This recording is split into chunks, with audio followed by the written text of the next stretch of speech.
we're both working for Eyes on Animals, which is an animal welfare organization that's registered in Holland, but we focus mainly on transport of farm animals and slaughter. So we've got volunteer inspectors and freelance inspectors that work pretty much all over Europe and in Turkey. And our aim simply is to reduce suffering now. So we try to take the theory and put it into practice, and also the legal requirements, putting them into practice. So we'll use the goodwill of industry to try to get positive changes inside the slaughterhouses or in the trucks, but we'll also give training courses to police to make sure that legislation's better enforced. So we're often on the roads with highway police in Poland, Hungary, and other countries. And I started Eyes on Animals in 2009. My background is behavior of poultry from the University of Guelph. I did a master's there in Canada in 2000. And Madalena is an inspector for the organization since 1 year now. Yes, since 1 year, and before I did some campaign work for other animal welfare organizations. And I also did a few inspections, but since I work for Eyes on Animals now, I did a lot of inspections already in 1 year. Okay, that's it. Professor Broom? You want me to say something about what I do then? Okay, so I've been involved for a long time in trying to evaluate animal welfare in a scientific way and to try to clarify all the concepts, and that includes housing systems, transport, and slaughter methods. Most of my research has been on housing and transport, but I do spend a lot of time dealing with slaughter as well. So I've been on the EU committees for 20 years and on the Council of Europe committee on various international committees dealing with animal welfare matters, and I write books about the subject and scientific papers and so on. So, but I have practical experience in the sense of visiting the places, but not as many hours of doing that as you two ladies have. But Dr. Room, I remember I took a course from you for 1 week in Cambridge, and I'm still in contact with many of the other students, including the woman from Norway who was working for the Ministry of Fisheries. Are you? Yeah, I remember really enjoying your course. It was terrific. Yeah. Well, I always learn a lot from these courses. You know, you go along to give lectures to people, and people who are there know things, so it's very nice to be involved with that kind of course. I'm glad you remember it. Yeah. I told them beforehand that I knew you. That's what we try to do. What we learn from professors like you, we try to take that information and tell it to some of the workers in slaughterhouses in Turkey, for example, that don't always have access to the scientific information or don't look for it. So we try to make sure that everyone's on the same page or has access to the information that comes from the universities, from top welfare experts. That's important to bridge that gap between industrial or people from the industry, low on the scale in the industry. Dr. Broom, I guess you were the first professor of animal welfare in the world and professor emeritus now at Cambridge. I guess you've seen a lot of changes in this field as it's grown. Yes, I would say that when I started working on animal welfare, the governments didn't fund research at all in the area.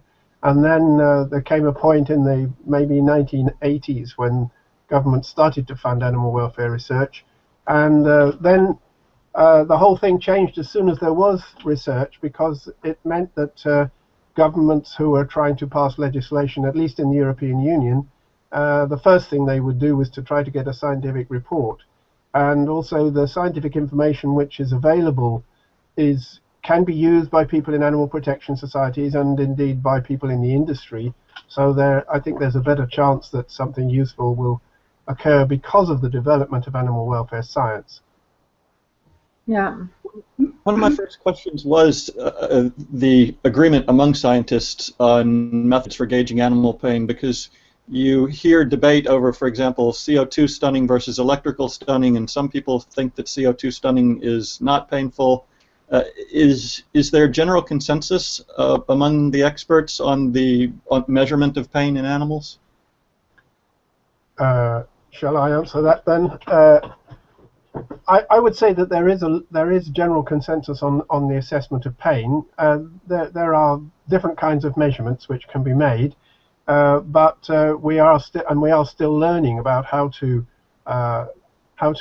identify pain and assess it. It's easier in some species than others. For example, it's quite easy to tell that a human or a dog is in pain because they make a lot of noise. It's very hard to tell that a sheep is in pain because generally they don't make noise, and in fact it is to their disadvantage to make a noise if they're in pain if there is a predator present. So actually assessing pain is not always straightforward, but we've learnt a lot about it recently. For example, with sheep, we've developed a methodology of looking at the expression on the faces, the grimace movement which is shown, very slight changes in the face, but it's proving to be a very useful indicator of the extent of pain in sheep.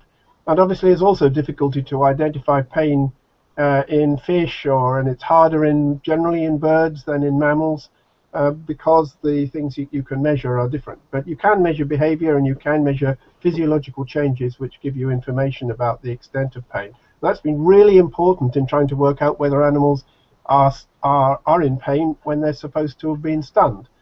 If they've been stunned and if they're supposed to have been stunned, but actually they're still feeling all the pain, then that can be a really bad thing.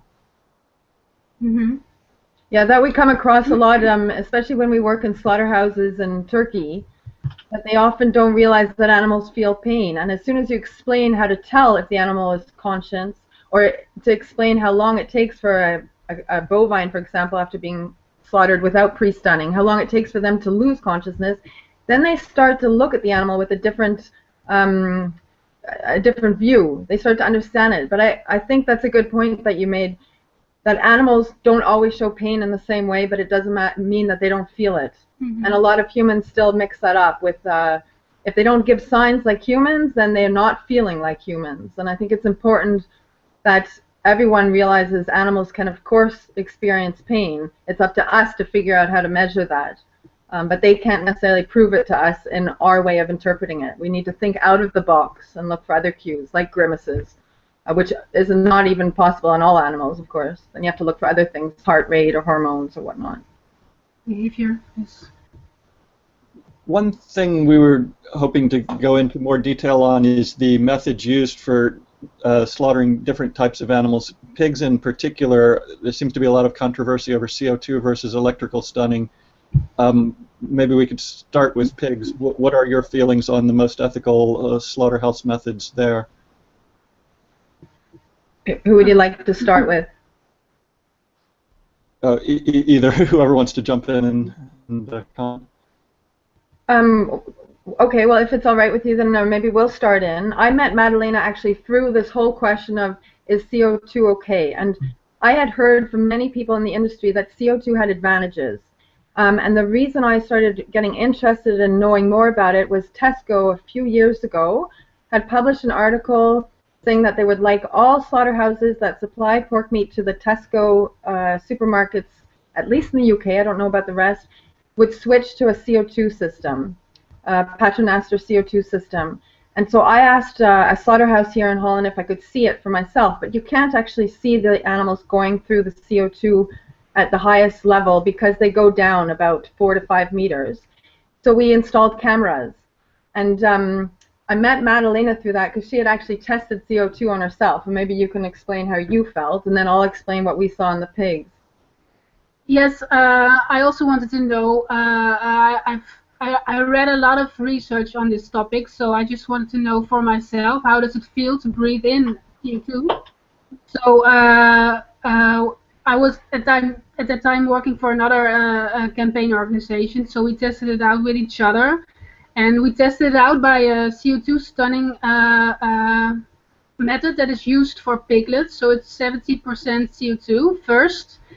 It's a mask you put on your face, and well, I tried to breathe in the CO2, but it's almost impossible to keep it to your mouth because you, with all the power and all the strength you have, you want to get it away because it makes you really feel like you don't have air at all. So you do breathe in, but it's like there's nothing in there that you can use. So it feels like suffocation actually, and that was only 70% CO2, and we also tried it with a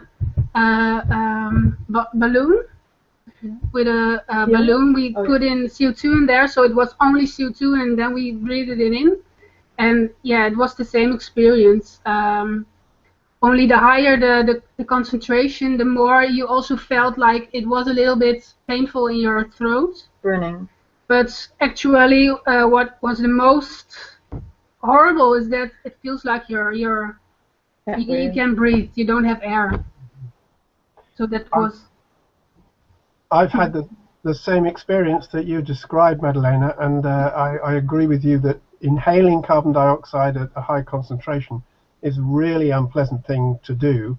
And now there have been studies on a whole range of different species of animals which show that they try very hard to avoid high concentrations of carbon dioxide. So if it's below about 20%, then there's less avoidance.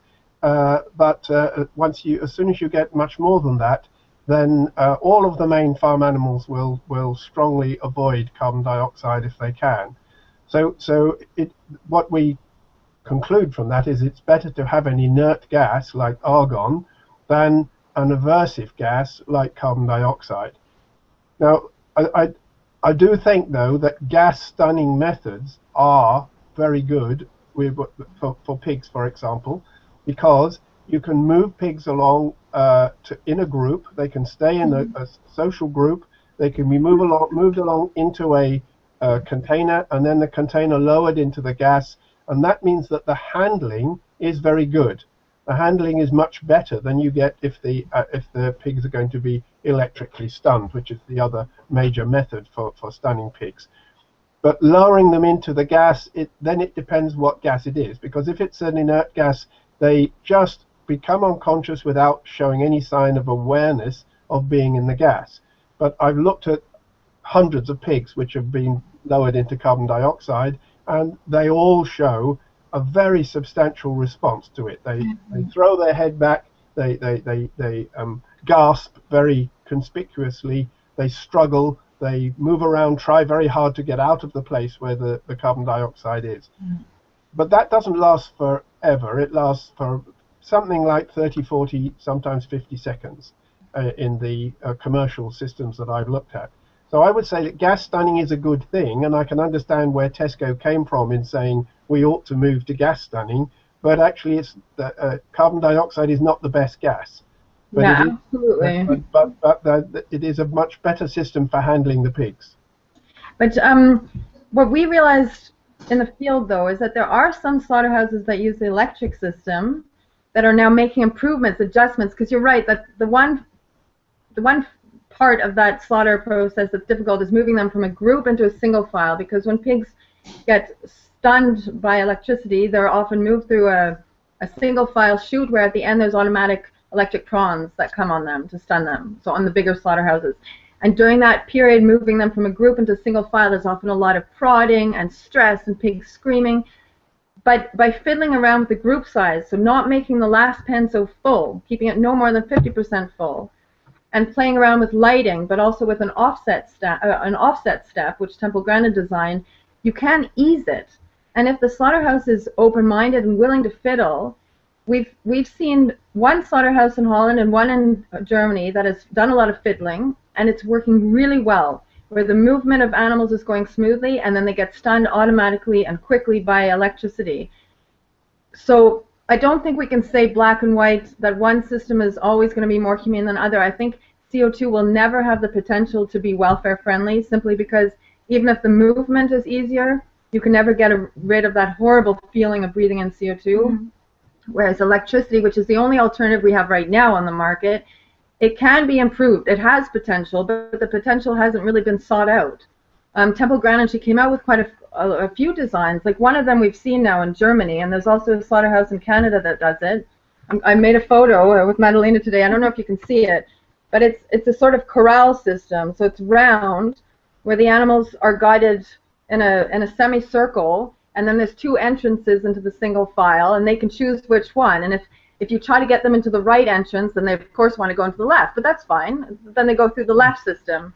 But the choral movement, the movement of animals thinking that they're going back to where they came from, seems to really reduce the stress. And then the other slaughterhouse that we did, difficult to see, it's an offset step here they've made so that a pig can stand there and let the other one go in. Normally this is a diagonal, so the pig can't actually stand on the side to let this one goes in, but it goes on the diagonal and it ends up becoming a bottleneck at the entrance. But that's had some success at this quite large slaughterhouse in the eastern part of the country. But I think, Dr. Broom, you'll agree with us fully, the ideal situation would be as if we could find another gas that works, that's commercially viable, that's abundant, like helium could work, but it's not abundant. We hear different things about argon gas, if it's possible, if it's economically viable.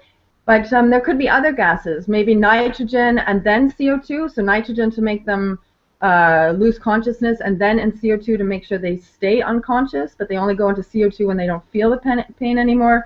Or maybe a whole new system like what we're using on poultry in parts of the States. They've got LAPS systems now where you're sucking out the oxygen from the air. But I think the point is, and what we're trying to do here in the Netherlands and in Germany, is to create pressure on industry to keep searching for a more humane gas, because for so long CO2 was accepted without really thinking, is it the best? And no one's really had the pressure on them to keep searching for something more humane. But now scientists are getting into it. I do agree with you. I do agree with you, Leslie, that the handling systems are crucially important for animals, and it's very good that there are efforts to try to make them better, whichever stunning system is used. We have, I think, a particular problem with poultry, because at the moment the way they are handled is that they are hung upside down on a shackling line by their feet, and that is a very disturbing thing to do. And if you can, instead of doing that, they're disturbed by the human presence, and they're disturbed by being put upside down. And also it doesn't always work. It works reasonably, but it doesn't always work well. The birds are sometimes not stunned. If they move at the wrong moment, they may not be stunned. So there are some major problems with poultry stunning. And if the birds are going instead into a gas, then that is much better for their welfare. And it's also, the fact that it's better for their welfare is also reflected in the meat quality. The meat quality is better when they have the gas stunning systems than when they have the electrical stunning systems for poultry. There are also major problems with fish. People have tried to stun them with carbon dioxide. And carbon dioxide and water is extremely acidic and probably even more aversive than in air when it's in fresh water, and it doesn't work very reliably in seawater because of the buffering effect of seawater. So gas in water doesn't work very well either. But I do think that it is perfectly feasible to use argon. Now, the situation with argon is that argon is like carbon dioxide, present in the air which we are all breathing, and it can be extracted from the air. The actual cost of doing it is slightly greater for argon than for carbon dioxide, but the difference in the actual cost is small. The problem with the usage of these two gases is that at the moment, argon is being used, and there is a great demand for it for the steel industry. And as a result, the price of argon is inflated more than it ought to be, because there are a lot of people who want to use it in the steel industry. And that seems to be a reason why it's not being sufficiently produced for stunning of animals. But I think in the long run that it is the best gas to use. Now, nitrogen, there's variation amongst species in how animals react to nitrogen, whereas almost all animals seem to take no notice of argon. In other words, they become unconscious apparently without knowing that it's happening to them. Some species are disturbed by being in nitrogen, but nothing like as much as carbon dioxide. Carbon dioxide is directly aversive. Nitrogen is somewhat aversive in some circumstances for some species. So I think we should move to argon, and that's the way forward with both poultry and pigs. I think we should be going. Why do you think it's not yet in place for poultry? Also because it's too expensive? The industry is saying it's too expensive, or? It is being used. There are some using it for poultry, but I think it's because the price of the argon is it's a bit higher than the carbon dioxide, so it's cheaper to use carbon dioxide. But that's not the total cost difference is very small when you look at the whole production of the animals. It's a very small amount of money, but if you're paying for a slaughterhouse, unless you're forced to change, I think they won't change. But wasn't it the case that argon was difficult to mix with air? Argon and carbon dioxide are heavy gases. They're about the same. The density is about specific gravity is about the same. So that means that if you put the gas into a chamber, then you can lower animals into that chamber, and it works for both of the gases. They're both heavy gases. So there isn't really a disadvantage in terms of that. That means that they could technically keep the same equipment in the slaughterhouses as what they now have for CO2, but just replace CO2 with argon because it's also a heavy gas. Yes. Which makes it easier than nitrogen or helium or any other gas that's not heavy the way CO2 is. Yes, nitrogen is obviously the density of air because most air is nitrogen. The helium is not because it goes up. It's too low. Argon is displaced by air a little bit faster than carbon dioxide if you allow the air access to the chamber. But if it's in a low down chamber, it works very well. There was one when we talked to a very large slaughterhouse in Europe that has a lot of money and that says it's going to invest in research. When we talked about argon with them, though, they were worried that when the workers were to cut open the carcass, that the workers wouldn't detect the argon coming out of the lungs and may also lose consciousness. Was this just a silly excuse, or do you see also some risk of that? No, that's not a silly excuse, because carbon dioxide will, as you have described, when you take in carbon dioxide you know, whereas with argon you don't know. So, and that's the reason why you can't use some other gases like carbon monoxide. Carbon monoxide is good for killing most animals, but it's so dangerous for people that it's not going to be used. But the argon, it just means you have to design the equipment so that you don't have a problem of people actually getting into the place where the argon is. But the amount of argon which would be in the lungs of an animal would be extremely small in comparison with the volume of the air around. So I really don't think that that's a significant risk, because the argon's not toxic. So, and we are breathing argon all the time in very small quantities. So, well, then we'll have to let this big slaughterhouse know. But I was under the impression that England, some of the researchers in England from Bristol, were now looking also into some alternative gases.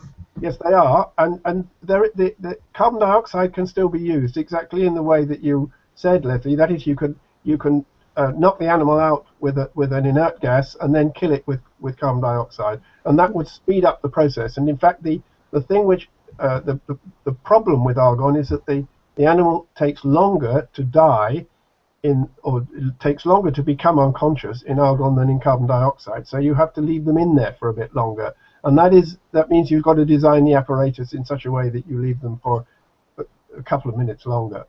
That may also be what makes the industry hesitate to switch to it or to even be open to argon, because for us, what they're telling us is argon is not possible. We have to keep looking, but maybe it's an economic factor. Argon is a bit more expensive, and then if the animals have to stay a bit longer, then you're going to have, instead of 10,000 pigs being slaughtered per day, then maybe only 8,000, which is still something to play around with the industry. It can't all come down just to money, but I guess that's one of the hinders. Yeah, it would cost a bit more money, because you would have, if you have to leave the animal in the gas for longer, then you might have to have 3 lines instead of 2. Yeah. So you might have 2 slaughter lines with carbon dioxide and 3 lines with argon, and that would increase the cost if you want the same throughput in the day. Yeah. But all of these gas systems, I think, are better than the average stunning system. I mean, if you've got a particularly good one, it might be just as good, but the average is not as good, especially for poultry. I think the worst thing are these shackling lines for for the birds. Yeah, we agree. On Wednesday, we're actually going to a slaughterhouse in the Netherlands where the animals are being gassed, and they also get to stay in the crates. Whereas most of the other gas-stunning slaughterhouses in Holland, the animals are still taken out of the crates and released onto a sort of conveyor belt. And we're always thinking, then you have the aversion of CO2, and you're still, okay, you're not shackling them, but they're still being tipped out of the crates onto a conveyor belt, and that does create some stress. But being able to leave them in the containers or crates and have them go through the gas automatically does alleviate a whole lot of unnecessary stress and handling. Yeah. It's definitely better to leave them in the crate, but it means you have to have the possibility to inspect the birds in the crate, because it could be one which was already dead, and you can't put that into the line. But why could you not? Would you not be able to tell that it was more firm than the others when they come out at the end, and then you'd know this one still has to be separated? Could you not tell the difference? Or is it risky? I think that would depend when it died. So if it had been dead for many hours, then you would be able to pick it up. But if it had died relatively short during the transport, for example, you might not be able to pick it up. So that's something we can ask on Wednesday, is what they do. Well, I already spoke to a slaughterman on this topic, and he said that he could always feel if the bird was dead before it was stunned. And if it maybe died just maybe 20 minutes before it was stunned, then maybe that's not really a big problem for the meat. I don't know, but that is what I think, right. If the problem is if it has been dead for some hours, but if it's a few minutes, it wouldn't matter, would it? No, it wouldn't, I think. So I think we're going to see a move to gas stunning, and that in the long run it needs to be an inert gas, so either argon or nitrogen, or a mixture of inert gas and not more than 20% carbon dioxide. And these are the recommendations which are coming out of the European Food Safety Authority reports, which are available on the internet. But remember, they actually said that, I think, almost 20 years ago, that CO2 is not the ideal situation, but commercially we don't have any alternatives, but it should be re-looked into. And that's when NGOs came into the picture and said, yeah, why has 20 years gone by? We really want to speed up the process of an alternative to CO2, and sometimes I'm worried that things are written in EFSA reports that are very good, and also in the FVO reports, but then is enough action taken afterwards? And if there's not enough pressure or exposure of what's going on in the industry, then a lot of things get let go for too long, like CO2 for pigs. That's our feeling. I think you're right, and I think more should have been done by now. And I mean, if you write a scientific report, of course, what is done about it is not up to the people who wrote the report. It's up to the politicians afterwards. Yeah, but also Tesco. We were thinking, too bad Tesco didn't think longer term, not so short term, because now a lot of slaughterhouses, one in Hungary that we were at a few months ago, they're in panic thinking, oh my goodness, we now have to switch all of our electric stunning equipment to CO2. And we're saying, please don't buy CO2 equipment yet, because it's extremely expensive, because our hope is that CO2 will be phased out, will become illegal, hopefully in 5 to 10 years. And it would be a shame to think that so many slaughterhouses are pouring, hundreds of thousands of euros into a system that may not be accepted. But then again, if argon gas does prove to be viable and will be accepted, then it could technically be used in the same kind of design, because it's a heavier gas. So that's something positive. But if it's not argon, then they're going to have to redesign everything, and that'll take another 20 years before companies have the money to reinvest.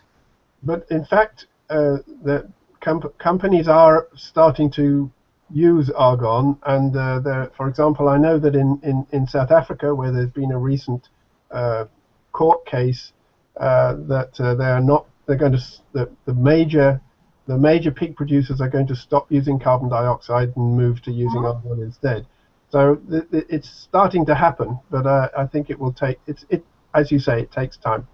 Yeah. Okay. Well, also in the Netherlands, a motion was accepted that CO2 stunning has to be phased out, and there has to be an alternative. An alternative, yes. And that made money being released by the government to the researchers so that they could start looking at alternatives.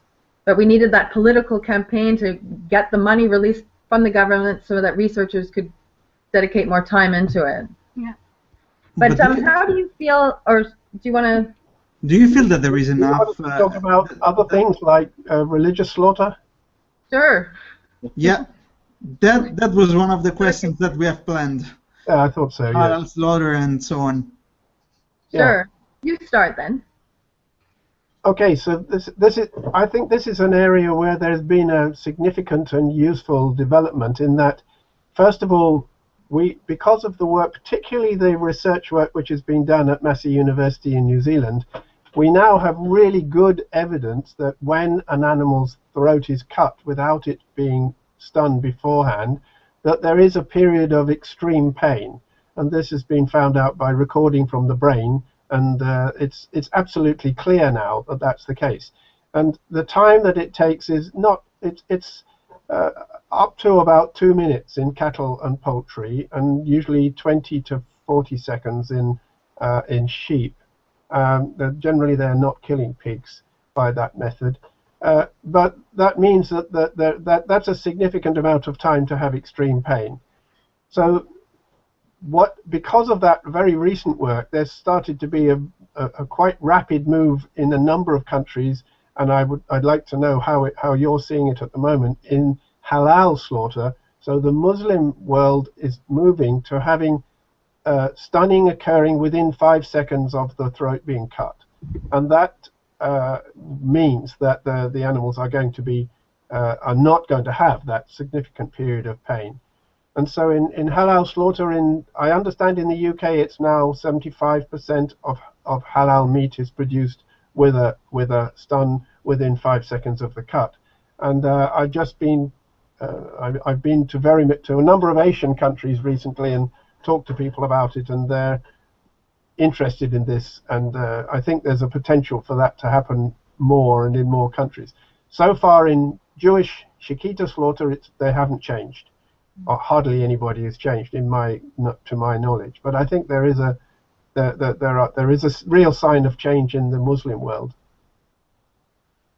Well, what we've seen here in Europe, or at least in Belgium, where we've been to some halal slaughterhouses, they're also doing post-stunning at 3 of the plants. And there's a few halal slaughterhouses here in Holland that are allowing even pre-stunning. So it always depends on the local imam and the discussions that the slaughterhouses have had with the religious authorities in that local area. And that is, in a sense, how halal works. The same thing in Turkey. You can go from one imam to the next, and they'll have different opinions. But Turkey, which is mainly where we work, a little bit in Egypt, it's difficult because even though some imams don't have such a problem with stunning, other ones really do. It all comes down to the religious authorities in Ankara, and our experience with them, we had 2 of our Turkish volunteers there in December, is they're not very much aware of the science. And it really takes a lot of discussion to even get one step forward, because there's been such a myth that has been spread about halal, about stunning, that it's difficult to change their minds quickly. A lot of them are really insistent that it's not halal if you stun the animal, and many of them also feel that when you stun the animal, you're creating pain. So you have to explain, the speed of the bolt is faster than the ability for the animal to realize it just is feeling pain, blah blah blah. But we're finding it very difficult in Turkey, and Turkey is a strange country because in the early 2000s. You heard a lot of people speak that Turkey was on the verge of changing, and chickens are now stunned in Turkey with electric baths, shackling. So it's not ideal, but it's better. But for all the other species, there's no sign of them moving towards stunning. We only heard of one plant that said that they were sometimes stunning, but they would be closed down immediately if that were to be leaked out. So it's really a taboo still in Turkey, which is unfortunate. Same thing in Lebanon and Egypt. I hate to say, to judge cultures, but the worst slaughterhouses we've seen were definitely in Turkey and in Lebanon and in Egypt. And the average person who works in those plants, they're not very knowledgeable. But hopefully that'll change. I think it's important that we get the information to them and that more things be published in Arabic and Turkish. That's the #1 thing that we often ask researchers, is try to get their research published in the languages that are used by countries that have a lot of halal production. So Arabic and Turkish and Persian. Yeah. A really key thing for both halal and shikita for Jewish and Muslim people is that if the animal is stunned, they want to make sure it is alive at the point that the religious ritual cutting occurs. Yeah. They want to be sure that it hasn't been killed by the stunning method, and there is actually a need for reassurance that this is possible, that the methods which are used for stunning do not kill the animal. Of course, you can use an electric shock and kill the animal, especially if it's a head-to-body stun, and you could leave an animal in a gas for long enough that it dies, and you could have a captive bolt gun which kills. So they have to be adjusted so that they don't kill, and that is the normal thing with forms of slaughter which are not halal or shikita. But it's an important thing to say. Another thing that's important, I think, is there is the idea that the animal doesn't bleed, that the blood doesn't come out properly if the animal has been stunned. That is completely wrong. But it is still said by some people, well, we don't want to have this carcass and eat it because it hasn't bled properly, because the animal was stunned. But actually, when you stun the animal, it doesn't mean that less blood comes out. That's completely erroneous. Yeah, often it can mean that more blood is coming out. If an animal's calmer, then its heartbeat is at a normal rate where it can be filled up and properly have enough blood to get out. Whereas if an animal's totally stressed before being cut, the heart is beating so fast that it often doesn't fully fill up with blood to get it out. That's what we heard from some slaughter manufacturers, and I can believe it. In Turkey, we see animals that are so in panic that they're breathing really fast, their heart is pumping, their skin is pumping, that a lot less blood seems to be coming out from them, from the stress. And in Turkey, and many of the plants we've been in 12 now, just unannounced, mainly where European animals were being brought to, because we were trailing trucks from Europe to Turkey. At all of them, the animals were being hoisted alive. This is even 800-kilogram Charolais bulls from France. But we know there are some better, newer slaughterhouses now where they have at least a rotation restraint box, which I know there's a whole discussion about, should you rotate an animal, a bovine, or maybe just 45 degrees or upright. But in any case, it's still better than hoisting by an ankle when they're still alive. But that's still common practice that we've seen in Turkey. But so, Leslie, the reason why so many animals travel through Europe towards Turkey and Middle East is because they have to be slaughtered the halal way there? It's not done in Europe?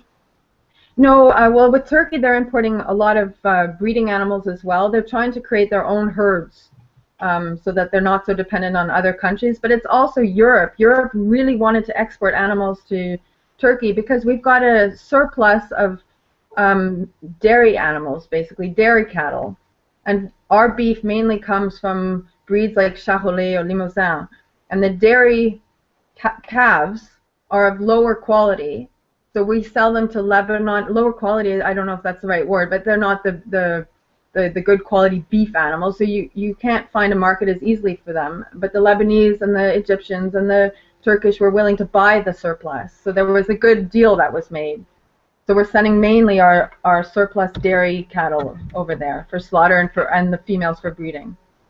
But there are two different things that happen. One is that animals are transported live and then slaughtered, and the other is that they are slaughtered and then the carcass is transported. And obviously it's better if they can be killed as near as possible to the place where they're reared. It's better for the welfare and it's better for the quality of the meat. But it depends. So then what can be done is that the method of slaughter is which is used in the place of origin is one which is acceptable to the people who want to buy the meat.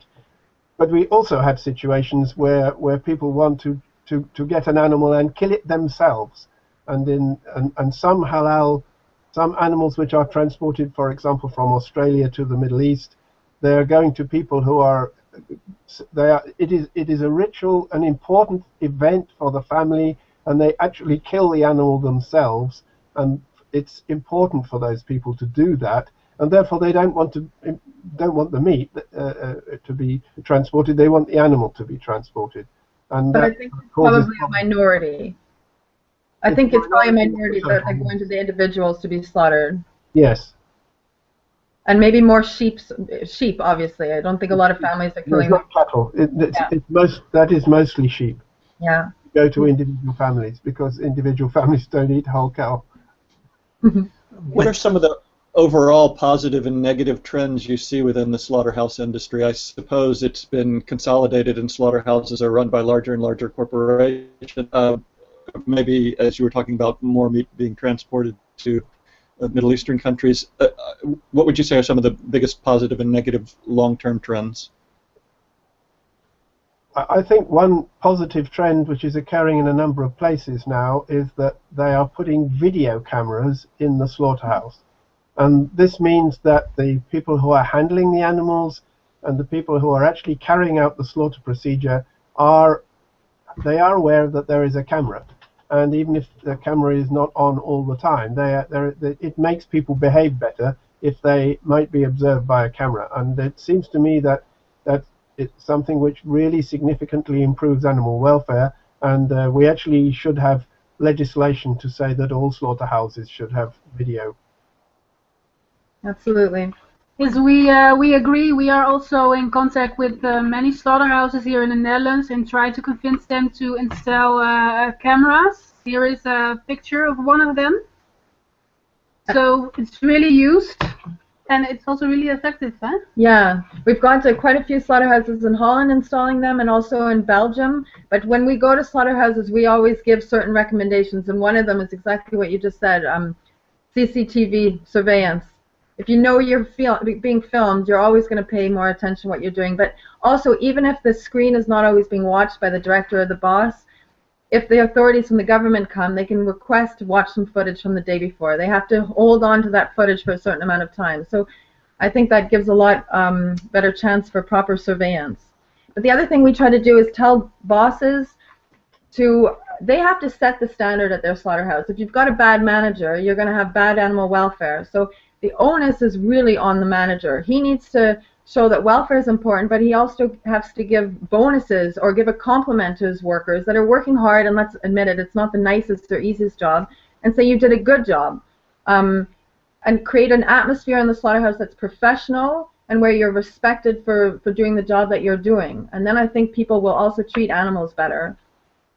But so here comes the next question. Would you say that currently the level of inspection by the government in the slaughterhouses is not sufficient, is not enough? Because you see this, you see these videos in YouTube of slaughterhouses in which you see the animals in pain apparently, and you say, it's very impacting. So do you think that the government is not inspecting enough the slaughterhouses? I think when the government goes to the slaughterhouse, there's a bell where everyone's warned government inspectors are here, and the speed of the slaughter line is reduced. I'm not saying all slaughterhouses are doing this, but we meet with a lot of people from the industry, with the lower workers, with the truck drivers, and we hear their side of the story. And there's definitely a warning that goes out in most slaughterhouses when government inspectors show up. So again, CCTV camera would be ideal. I know that El 214, a very good French organization, they've got footage. I don't know who hung up the cameras, but they hung up cameras in certain slaughterhouses.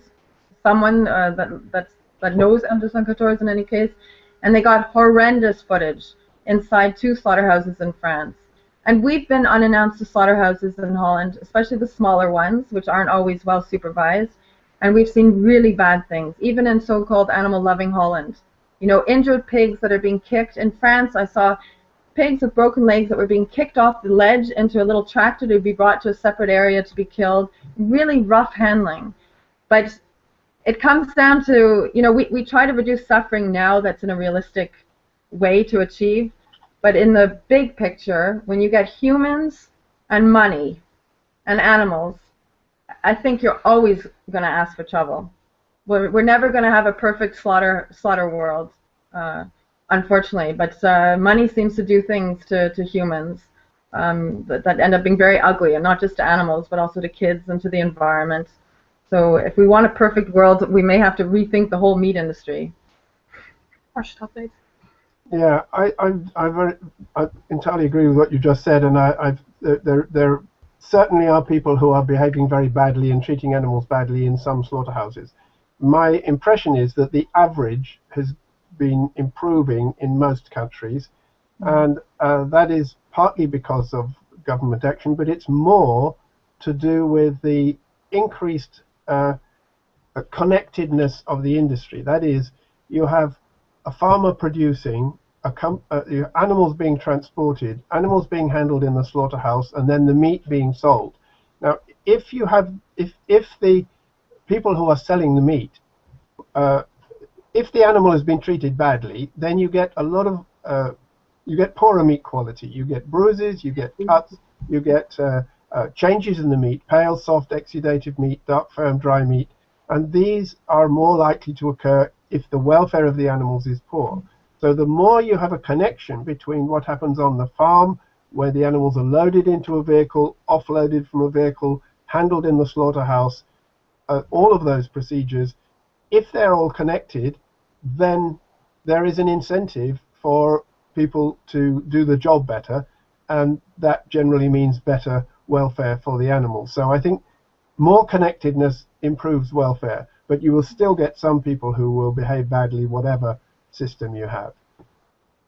Definitely, that is a good argument to use. That we use that as well in Turkey. We try to say, look, animal welfare is not just important for the animal itself, but also for your business. You don't have to trim so much of the carcass. You won't lose so much to DFD or PSE if the animal is not stressed before slaughter or doing transport before slaughter. But although I do understand that argument, in practice, we still are surprised by how much suffering we see and still so much meat being produced. For example, in Turkey, there's not one bull that I've seen in all 12 slaughterhouses that was not in panic and really suffering. But yet that meat is obviously still being sold, and we know the same thing for sows. They're often in poor condition, culled cows as well, but so much spices get added to their meat, and their meat gets grounded up with other parts, that in a hamburger, you don't really realize that actually some of that meat may be DFD in it. It's, you know, you add the flavor to it to camouflage a lot of the welfare problems that are happening and are influencing the meat quality. And I think industry will always find a use for even poor quality meat. Or spent hens. I mean, no one's going to put a lot of money into treating spent hens well because their meat quality is already so low. But also broilers, it's not really good quality meat at all, so it doesn't really matter how they're treated. And sometimes I'm wondering if we're getting used to the quality of meat that we're eating. We're not even realizing it that it's worse quality, because every day you're eating it. It's kind of like when you get fat, you don't really realize that you got fat, because every day you're looking at yourself and you're thinking, oh yeah, it's still me, and then one day you look at photos of yourself 5 years ago and you're thinking, oh, I looked awfully different back then. I know my Nana, she was a beef cattle farmer, and when I was growing up, she said that she had a lot of trouble eating chicken because she said the chicken just doesn't taste good anymore, and I was crazy about chicken. So obviously what tasted good to me was different for her because she ate chicken at a time when they were eating differently and had different lives, and I was just used to Kentucky Fried Chicken. So slowly we're getting used to cheap, bad quality meat, and I hope the argument for the economic incentive to treat animals better will really work. But sometimes the economic incentive is to treat them still badly, because even if 1% dies, well, the rest will still, you know, can be slaughtered. But the general trend is for the public to be a bit more discriminating. And although you're absolutely right that if you're going to mince up the beef and it's then you can't tell what the quality is like. But if you have the whole carcass, then you can see in some cases that the welfare has not been very good. For example, a few years ago we did a study in which we assessed the welfare of chickens in supermarkets. And what we did was to actually get some carcasses and look at the extent to which there was hockburn and breast blisters on these birds. Now, those are conditions which are a result of bad conditions on the farm. Having this dermatitis, these blemishes on the legs, and on the breast, which are painful conditions. There's no doubt at all that they're painful conditions. And so we were able to find out how much this happens, and that was then the subject of a number of television programs. And the result of that kind of information is that people may actually be looking at what they're buying and saying, I don't want to buy this because that animal suffered, or I don't want to have this meat which is very dark and firm because I don't like it, or generally the public doesn't like watery meat either. I mean, pale soft exudative meat is a characteristic of broilers generally now, and of some pig meat, and I think more of the public are able to see these things now, and therefore the companies are getting a bit more careful about trying to minimize it, and any effort to do that is going to improve the welfare of the animals. So the consumer is getting stronger and more able to dictate what they will buy, and they're telling the supermarket companies and sometimes the fast food companies what they want, and that's a really significant change in how things are operating. So that tends to make welfare better. That sounds really good. But was this research, was it done on meats that you buy in the supermarket, so only small pieces of meat, or whole carcasses, or how can I? Yeah, what we did was done on whole carcasses. Now, if you cut the carcass up, you are not going to see the hot burn and the breast blisters. So it only works if you have the whole carcass. Okay, so you got them from a slaughterhouse or something? No, we got them from a supermarket. Where you can buy the whole chicken. We bought them in the supermarket, and then we recorded how many of the birds had blemishes which would have been really painful during their lives. Yeah. And that information, so that kind of information, then it means that consumers can actually look at what they're buying. Yeah. So look at it and say, I don't want this, it's got broken bones, or I don't want this, it's got big bruises, or it's got this ulcers on the skin. I don't want to buy it. Yeah. Okay. Yeah, consumer education is definitely key, because you can vote with your money. Definitely. Yeah. Moving on to discuss the farm industry in general, the impression that I have is that as these operations become larger, maybe unlike slaughterhouses, the move towards efficiency and cutting costs is making the situation a lot worse. I hear about Belgian blue cows are moving to become one of the main sources of beef in some areas of Europe, that even though the cow is bred to need cesareans all the time, or practices. So what practices in general do you think are most problematic in the farming industry? Do you want to start? Either one. Shall we start with Belgian blue, since you mentioned it? There is actually an EU directive which says you're not allowed to breed animals if the result is going to be that there will be significant amount of poor welfare, and that actually can be used to stop people from using the lines of Belgian blues where an obligate caesarean section is needed.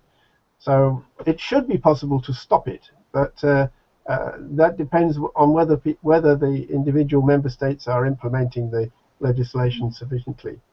Yeah, and how they interpret it. I mean, there's always so much gray that gets interpreted in every single direction. It's really, that's what we found in the field. It's really difficult to get EU legislation enforced in your own country, but then it's even more difficult to get it enforced in a harmonious way across all of Europe.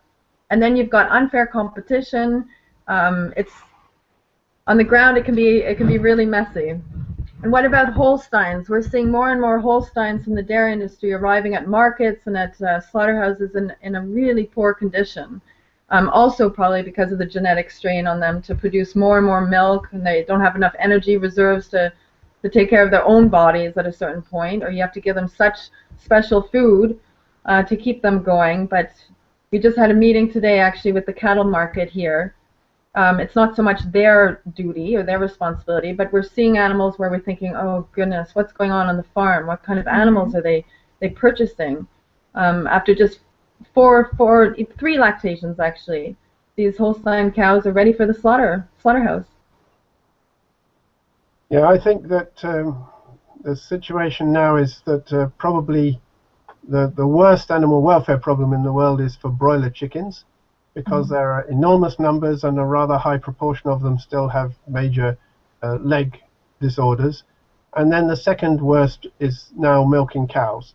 And I think the welfare of milking cows has become worse and worse in the last 20 years. It's steadily got worse because of increased, if you have very high milk yield, then you have increased amounts of mastitis, leg disorders, and reproductive disorders.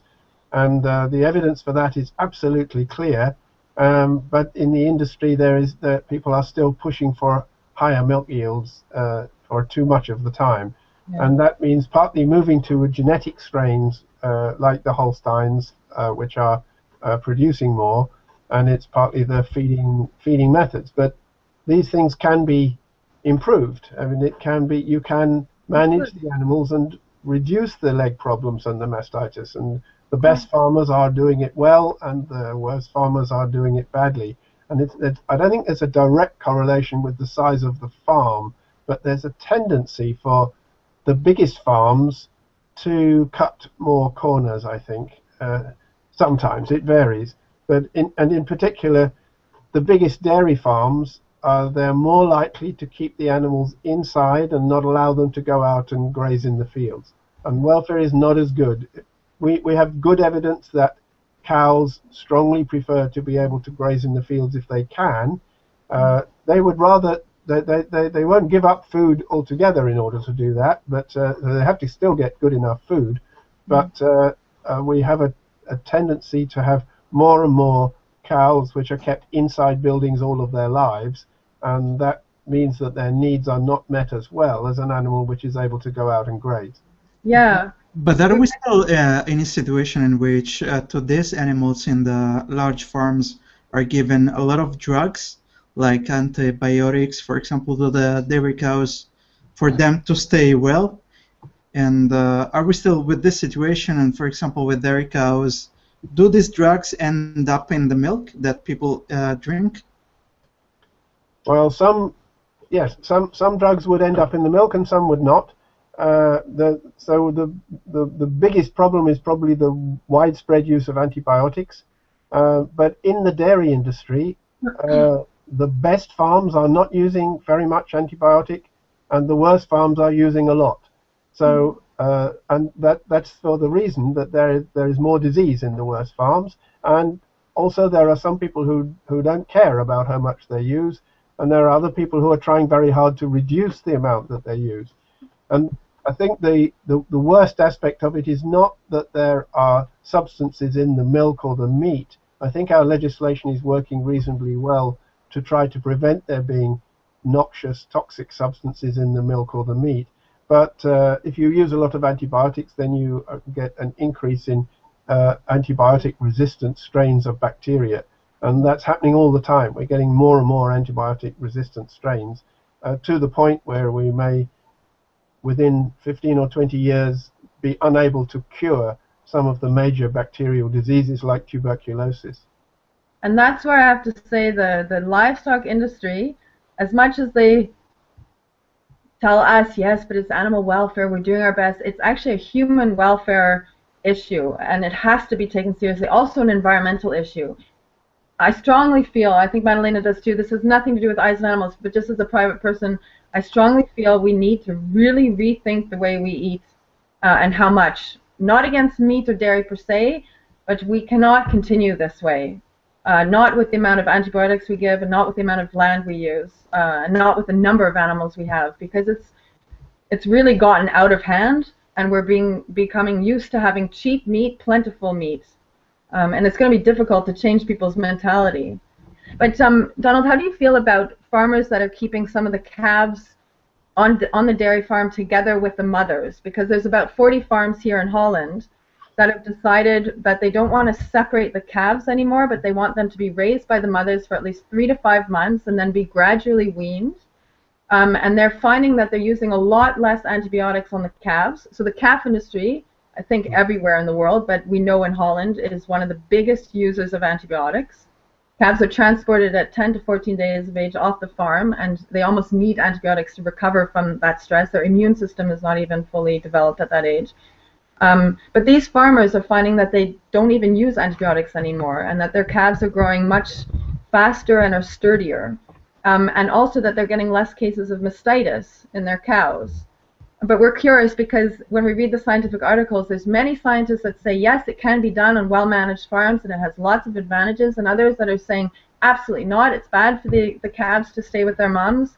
And sometimes we find it difficult to know, okay, what is the real science? Why is some science reporting different results? Okay, we know why. We kind of can guess why, but how do you feel about it? Well, it's not bad for the calves to stay with their mothers. There is an advantage for them to do that. But these suckler herd systems, which they're used quite extensively in the UK and in France, that is, the animals are outside and they're rearing their young outside in fields. Those systems are really good for the welfare, and you've described some of the reasons why. But I mean, they're actually in a very good environment in comparison with animals which are reared in small pens on platted floors. So those systems are good, but they do require a fair amount of land. So that's not so easy for everybody. Not all farmers can do that. I mean, you could legislate and say you have to do it, and then that would exclude people from farming in areas where they don't have so much land. So I think it will. It is a significant part of the market. And so in France, you can get registered for Label Rouge more readily, so you get a higher price for your meat if you have these kinds of systems. And so sometimes there are bonuses for farmers who can get better prices if they keep the animals in a system which is generally a sustainable system. It's sustainable in that it's better for the welfare, it's better for the environment, it's better for the quality of the food itself. But there are always going to be some which are not going to operate in that way. So we're not going to get the whole calf industry going that way. No, for sure we're not. But I don't know if Label Rouge specifies in France that the calf has to stay in the herd on a dairy farm. Does it? Because they made to get more money for it. They can get a higher price. Okay. So it gets labeled as Label Rouge together with milk from other farmers where they will separate, but the individual farmer will get a better price from Label Rouge. Yeah, there are farmers who are getting a better price for the meat if they're using this system. I'm not sure whether they get it from milk. Yeah. We're hoping to get that going in Holland here. We understand that not all dairy farmers can change overnight, and there's a lot of pressure, economic pressure, for them to even be sustainable. But what we'd like is that milk that comes from these sustainable herds where calves are kept together, where there's low antibiotics, there's no separation at birth, that they have their milk separated from the rest of the milk, which costs money. A farmer can't invest in his own milk tank and have his own truck pick it up. But if enough of those farmers can get together and start a cooperation, and their milk gets labeled separately so that people like Madalena and I can buy milk where we know the money is going to a farmer that keeps the calves in the herd. We would love that. But right now that doesn't exist, and I haven't heard of any country where that does exist yet. But if we could get that existing, then people may, in the long term or in the future, think about eating or drinking less milk, eating less dairy products, and supporting those farmers. So spending more money and eating less of it. And then we can slowly change the way dairy is produced so that it's more sustainable. But the key thing is that you need to have traceability of animals and animal products, and you need to have labels which are reliable. Yeah. I think that situation is really much better than it was 20 years ago. Now we do have traceability. We have methods for tracing animals, and it's important for animal welfare in general, and in particular for disease transmission. It's important to know where animals have come from, and we should also know for ideally for each animal product, piece of meat or container of milk, where it's come from. And I think that is we're improving in that respect, and that means that people can be more discriminating in what they buy. Yeah, definitely. And Donald Bloom, what do you think of about the sows that are getting bigger and bigger litters. How do you see it when you look to the welfare of the sow? Yeah. Well, I don't think that anybody should be trying to have a larger number of piglets than the mother has teats, and you shouldn't be doing that. And in fact, quite a lot of pig farmers have come to realize that it's not economically very sound because you don't rear all the piglets. But I think the general guideline should be that the sow should not have more piglets than teats to feed the piglets. But you know that the genetics are improving. I don't know if you have. It's not really improving, but the genetics are this way that sows also get more and more teats. Yeah. Yes, we have the word improving, and you smiled about it, and I agree with that. But I mean, what is improving? I think it's actually making it worse. These are not improved animals. These are animals which are being made worse because they're having too many piglets. And the idea that there are piglets being born which are going to die, in some cases gradually, most people wouldn't think that is a reasonable thing to do. So, yeah. So I'm against that trend. I don't think we should be doing that. Some of the other things have been improving with pigs, though, and I mean, I think we now have all of the sows are kept during pregnancy in reasonable conditions, and I think we are on the verge of being able to move away from farrowing crates for sows, which are still not good for the welfare of the sows or the piglets.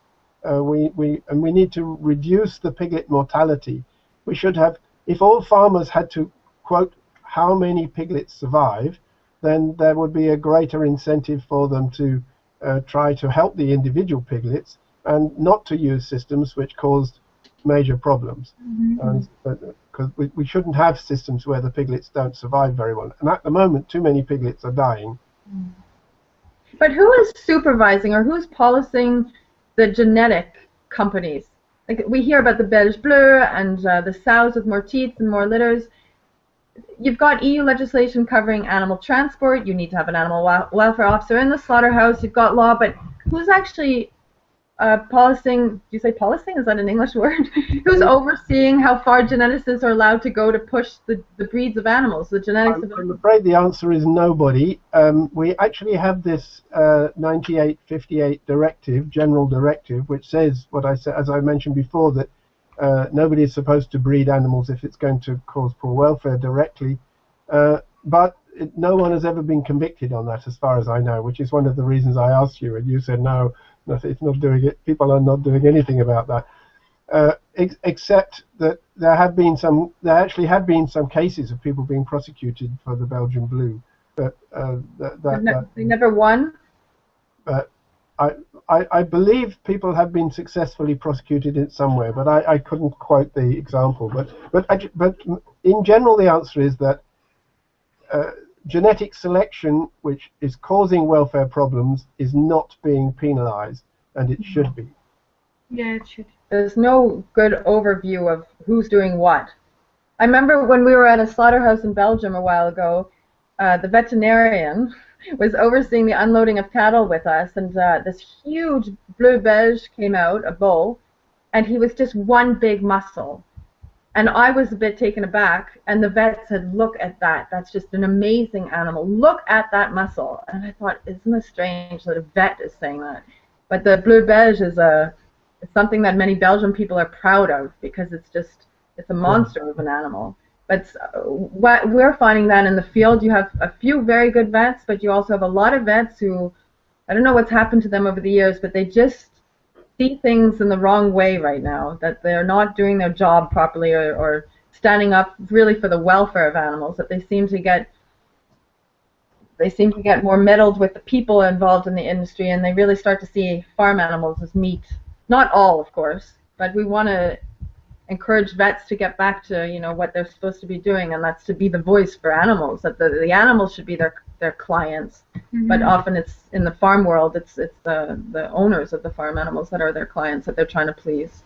Leslie, can I ask you, how do you actually succeed in entering the slaughterhouses and see things, do the reports that you do for your organization? I mean, I suppose that it's quite difficult to get in and see those phases that are sort of controversial. So how do anyone who is curious to see in first person what happens inside those places, how do you actually do it? Do you have to sneak in and do things without permission? Is there a lot of resistance from people there? I send Madalena in first in her bikini. Okay. No, we always go through the front door and announce who we are. We try to do it unannounced, but often with slaughterhouses we need to make an appointment ahead of time. And then it's a matter of building up a relationship, exchanging information. We tell them about best practices we've seen at other plants. And when there's enough trust, then they usually open the doors to us. And then we try to, we get a tour of the place and we give them tips on where we think they can make improvements or where they're doing good things. Then we also say, wow, we think that's really great. Can we take a photo so we can show the next slaughterhouse that it worked? For example, at one plant they throw corn out into the empty lairage pens so that when the pigs arrive off the truck, they don't associate this barren lairage pen as something strange and new and get all nervous about it. They associate it with, hey, we got a little bit of corn here, and they start foraging, and it prevents fighting at the beginning. So then we'll pass on that idea. But let's be realistic. There are a lot of slaughterhouses that don't let us in either, and they never report on what's going on inside. And when we made that film showing CO2 stunning, we took about 2 years in discussion with several plants in Europe, and we told them our wish is to be more transparent about what it looks like when pigs are electric stunned and what it looks like when pigs are CO2 stunned, so that we could start a discussion about what is more humane, what is possible to change within those two systems, and maybe the need for a third system. And they were willing to do that because we had a scientific person who did the voiceover, and we kept it quite neutral. These are the advantages and these are the disadvantages. So it's all in our approach, but we're not misfits. We're really trying to get industry to want to improve, and we're giving them the information they need to make those improvements. We're trying to spread best practices. I think it's very good if you are sometimes able to go into slaughterhouses coming from an animal protection group, because generally slaughterhouses are very reluctant to let anybody in, especially if they might make films which could embarrass the slaughterhouse company. And my feeling overall is that anybody who has any enterprise should be willing for the public to see what they are doing, and they shouldn't be hiding it and preventing everybody from going in. And if they are, then that's suspicious, whatever the activity. Okay, so there may have to be commercial secrets which are kept away from visitors, but in the general day-to-day activity should be available to the public, and that's why I think it's a good thing to have video recording in all of these kinds of operations, and that it should be encouraged. The spy on the wall is going to help. Yeah. Yeah, I think Temple Grandin also was saying that in the States, the slaughterhouses should have cameras, and then all consumers should be able to go online and watch what's happening. Then they can make the right choices. Yes. What do you feel are some of the most successful pathways to bring about this reform? Is it direct consumer pressure on the producers, or is it nonprofits working to enact or enforce legislation? Both of those things. I think it has been the case that animal protection societies have often been able to influence the public or provide information for the public, and that's been a very valuable thing to do. And also, as you were just saying, Leslie, to advise the companies and give them information which helps them to make their operation more efficient and more acceptable to the outside world. But I think in the long run, the biggest changes which have occurred in the last 20 years have occurred because retail companies, supermarket and fast food companies are setting standards, and they are enforcing them. And they have more money to do the enforcement than government has. Absolutely. There are more inspections coming from the supermarket companies than from government, especially when you have a time of in the UK at the moment. There has been a significant cut in the number of people who are inspecting anything because of the financial crisis that started in 2008, because of the stupidity of the banks having to be bailed out. So government staff go up and down according to how affluent the country is, but the supermarkets can't afford to be shown up by their clients, their customers, and so they are doing the inspections, and they are having a valuable effect of improving animal welfare. Yeah, in the Netherlands also approximately 20% of the pigs live according a label that it's called Beter Leven 1 ster. It means better welfare, 1 star. And it means that the pigs have a little bit more enrichment material, a little bit more space. It are small improvements, but because of the retailers doing this, millions of pigs are having a slightly better life. So retailers really have much power here in the Netherlands. But retailers had to be pushed a lot by Yes. NGOs, and NGOs needed the scientific information from the scientists. So I think the most important is that we all stick together. We still work together. Everyone does their job in that sustainable circle of getting industry to be more responsible. And we find that industry often puts the onus, or farmers especially put the onus on consumers, that but the consumers are not willing to pay the price. But I don't find that very fair, because consumers have been lied to for so many years. You know, when I was young, I remember I asked my grandmother, who was a beef farmer, how are animals slaughtered? And she described kosher slaughter to me. And she hadn't even seen kosher slaughter herself, but she said it's painless and there's a religious figure there that's thanking the animal. And I really grew up thinking that that's how it must work. And when I went to my first slaughterhouse, I was horrified. And I think a lot of people who don't grow up directly on the farm, but even people growing up at the farm who don't go into the slaughterhouses, they have this vision that things are taken care of, that they're very well done, etc. And when you're faced with reality, you're shocked. Because, let's just face it, on many packages, like what you were saying earlier with the milk, many cows are actually not even allowed to go out to forage anymore. But you will never see an image on a milk carton of a cow in a stall. You'll see her outside with a daisy and her calf beside her often. So I think it's time that the industry, when they hire the people that make advertisements for them, that they become a little bit more honest, because it's backfiring on them in the end. Well, they should be prosecuted for putting something out which is wrong. Misleading, yeah. It's like the tobacco. The tobacco industry also misleaded us for years and years. When you go on the internet and you look at old advertisements for cigarettes in the 1960s, it says, Dr. Smith recommends Marlboro Light. You know, like doctors were recommending cigarettes. Yeah. So a lot is changing now because of that. What are some projects you'd like to see implemented in the future that aren't being done now, or maybe a movement that you would feel positive about that it hasn't started yet? Is there any particular project or any gap that could be filled by a type of a nonprofit that doesn't exist now? Anything like that? I think we need more information on rearing of farming of fish.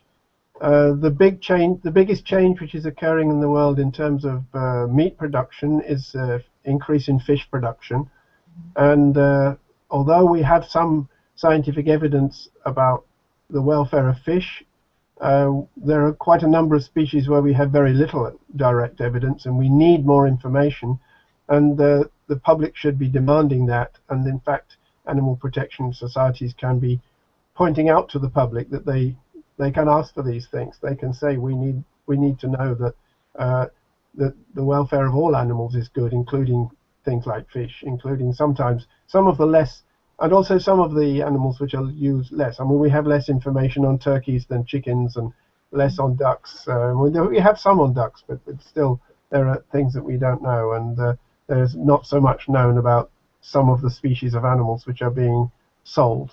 So I think we need more information about the lesser known animals. Yeah, and I think what would be great is to spread more information about the intelligence or the sentience of farm animals. We saw that primates They were given much more respect when people like Jane Goodall were sent into the field, and dolphins and whales are much more respected now because there's much more information about their intelligence and their way of communicating and their family, social environment. But farm animals probably are also just as interesting, but there's not as much known about them, or what is known is kept in a small scientific world and not commercialized, not sent through the schools or social media.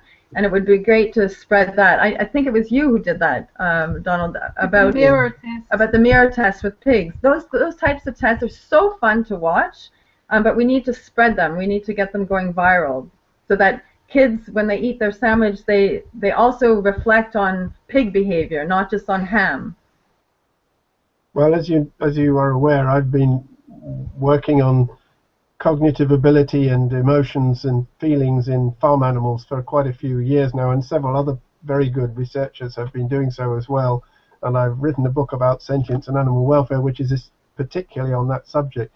But yeah. I think that people's ideas about animals are significantly altered if they think that the animal is quite clever, and if they think that it can have the kind of feelings that we can have, like pain and fear and various forms of pleasure. That if they think that the farm animal can have such feelings and has the ability that it has, then they're more likely to demand that its welfare be good. Absolutely. Yeah. So how can we do that? How can we spread that information about how smart or how a lot of the information is there, so you can pass on the information to people. And I mean, the study we did, which showed that pigs can use information from mirrors, I've done so many television programs about that now, and we did another one on young cattle, showing that they had an emotional excitement response when they learnt something. Yeah. That means that they have really quite sophisticated concepts, these animals, and Yeah. And in fact, having analyze all the literature, my view is that cattle, sheep, and pigs are extremely sophisticated animals. And for example, they're more sophisticated than the predatory species, more sophisticated than lions and tigers and dogs and cats, and probably a bit more than whales and dolphins. They're really complex, sophisticated animals, but there are still people who think that all sheep are stupid, which is completely wrong. But Yeah. does it also differ between breeds? For example, pigs, like the domesticated pig we now have, does it differ from a pig that we used to have like 30 years ago or something? Yeah. There are some quite interesting differences among breeds in behavior and probably some differences in cognitive ability, but the differences are pretty small. There are bigger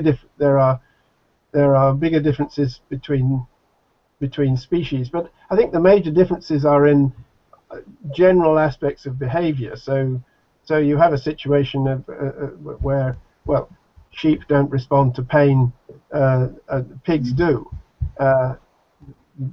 In fact, they both respond, but we can see the pig response easily, and we don't see the sheep response easily, and so we make assumptions about how much they feel pain, which are in fact wrong. Yeah. But the more information we have about these things, and the more publicity there is for animals being clever and animals having these complex feelings, the better people are likely to treat the animals. Yeah. Well, Yeah. keep going on TV as you've been doing, because we get links once in a while with information, and then we do spread it as much as we can. But of course, most people that follow Eyes on Animals are already interested in the subject. But one day it'd be great to get into the schools, or a dream would be before the main movie would be shown in the theater, that you have like a 30-second little teaser about, did you know what chickens can do, or did you know what cows can do? When we give conferences, we're giving one in a week to dairy farmers here in Holland, but last year we gave a lot of conferences to Turkish slaughterhouses, and we always start with a video about how intelligent or how clever cattle are, and they love it. Everyone smiles. It's just a great icebreaker, but it starts with cows that are able to get out of their barn with their tongue to open the gates, or cows in India that know to turn the handle of a water tap so that they can drink.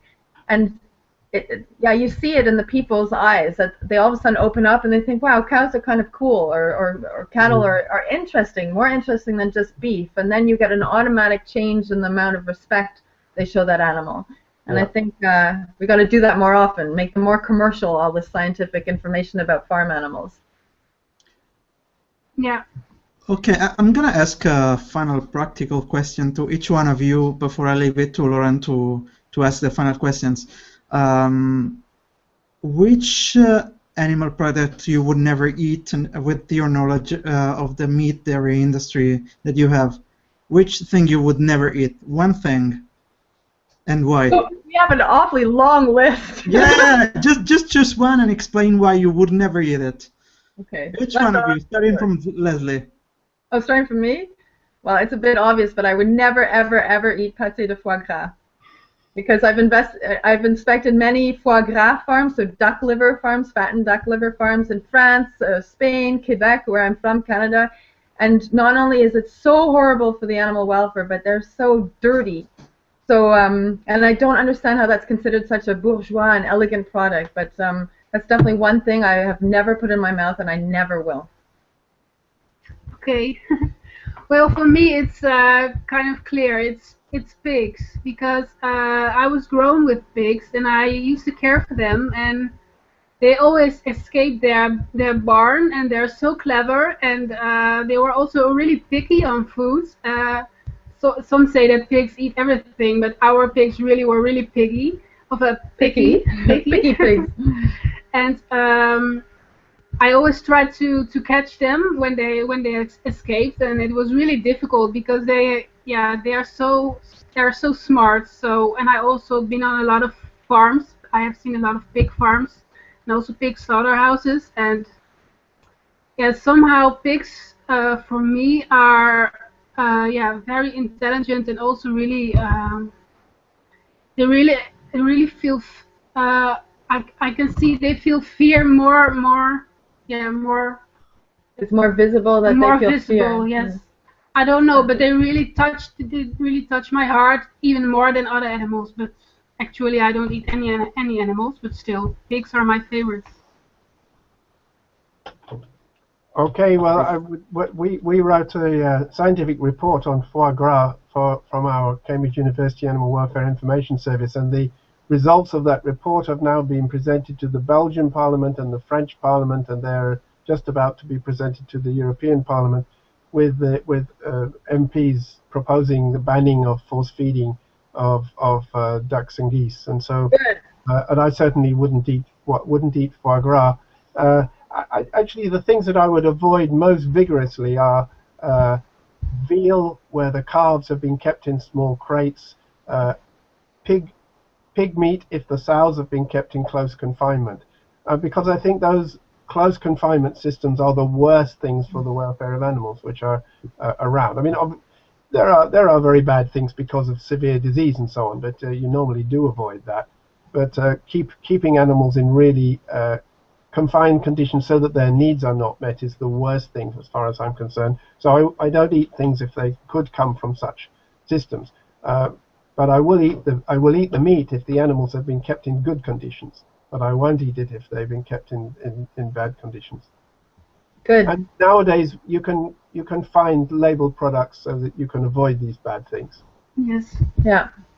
Yeah, and you can support the good farmers, because there definitely are some good people, good farmers, and even people who work in the transport sector that are different, that do want to do their best. They're the minority according to us, but they deserve our support. If not, they'll stay the minority, and we hope they'll be the majority. What a nice ending. Yes. Yeah, I really want to thank you all for spending time here today, and this will go up on the internet, and hope it will reach a lot more people. Even if it reaches one person that changes their habits, it's made a big difference. No, thanks for the chance. It was an interesting conversation. Thank you so much. It's been very interesting. Thank you for your interesting views.